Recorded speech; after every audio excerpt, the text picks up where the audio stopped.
tout le monde, alors aujourd'hui on va faire une vidéo positive. Donc le premier sujet c'est ce livre-là, les 50 règles, je le lis à l'envers, d'or pour lâcher prise.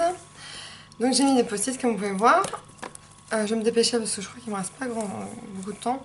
Donc moi j'ai juste pris les thèmes qui je trouvais importants par rapport à la bipolarité.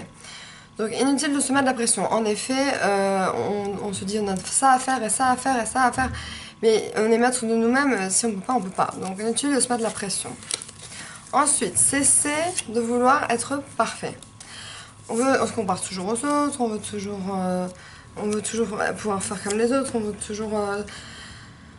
qu'est-ce qu'ils disent, il faut être vous-même. Ensuite, réconciliez-vous vos deux pôles positifs et négatifs. Donc, soyez courageux et persévérant. C'est vrai, il faut être courageux. Soyez dans l'acceptation. C'est vrai qu'il faut accepter la maladie. Si vous n'acceptez pas la maladie, vous ne prendrez pas de médicaments, vous ne verrez pas de psychiatre, vous ne pourrez pas vous soigner. Donc il faut absolument, absolument, absolument accepter la maladie. Ensuite, abandonnez ce qui vous fait souffrir. Oui, alors lâchez les gens nocifs. Lâchez les boulots qui vont vous rendre mal, etc. Acceptez votre peur. Je sais pas quoi penser de ça. Parce que ma peur, je l'accepte. Identifiez vos peurs une à une et tentez d'identifier leur provenance. Choisissez de faire coexister à l'intérieur de vous la peur et l'impuissance et leur opposer la maîtrise de la sécurité de toi. C'est compliqué, hein.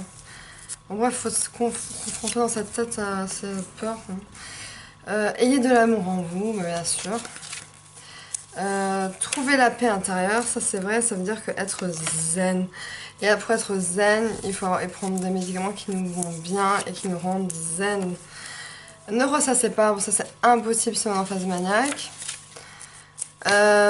Ensuite, rien ne sert de courir. Oui, mais on peut procrastiner, c'est pas grave. Hein, bon.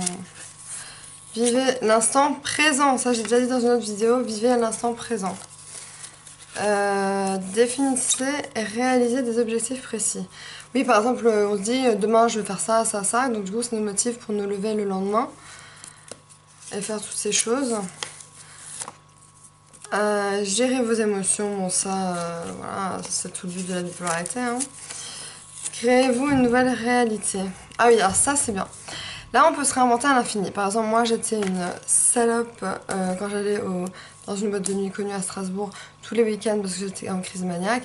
Je rentrais avec des mecs, même si je couchais pas avec eux, il y avait des blablabla sur moi et on m'a traité de salope. Et je me suis complètement réinventée, j'ai mis de nouveaux amis, je vais dans de nouveaux endroits, je vais avoir peut-être un nouveau boulot, j'ai un nouveau copain.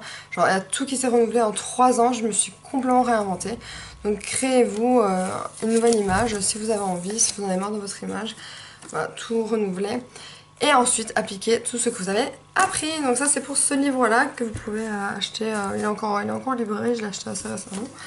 Bon, ensuite il y avait celui-là sur l'accès, mais en fait dedans il n'y a que des... Je sais pas, on voit des images, vous voyez. Voilà, ça s'achète, c'est pas cher, hein.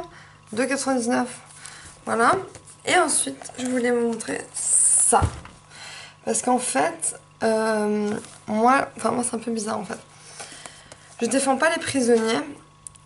Mais en connaissance de cause, je sais qu'il y a des personnes qui ont un trouble psychique.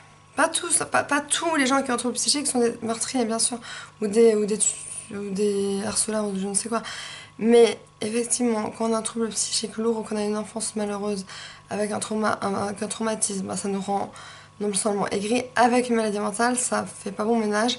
Donc, du coup, ces personnes-là ont tendance à être dans un état second au moment où ils font l'acte de tuer ou je ne sais quoi. Alors je ne défends pas les prisonniers bien sûr, mais je défends certaines personnes qui ont fait quelque chose dans un état pas lucide. Comme quelqu'un de bourré.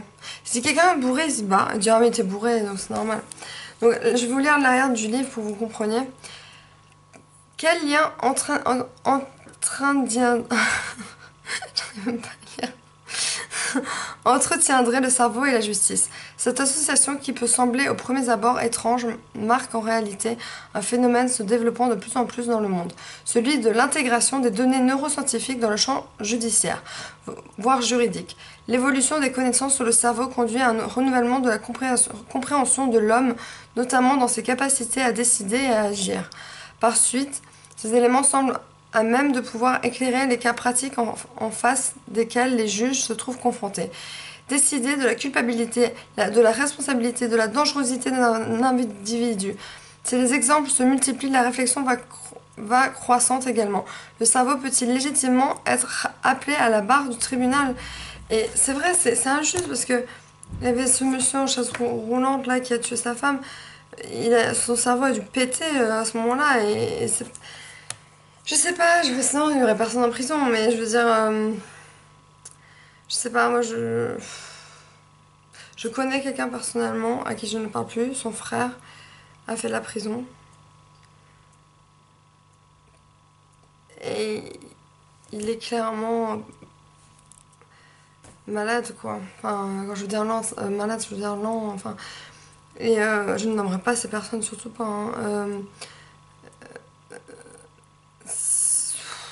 C'est sa faute, pas sa faute. Je sais pas. Ouais, du coup, j'ai dit que c'était joyeux et finalement, c'est moins joyeux. Je veux dire, ce truc psycho, mais là, j'ai rien trouvé dedans, donc ça c'est fait. Ensuite, je vais faire une autre vidéo là, tiens. Bisous.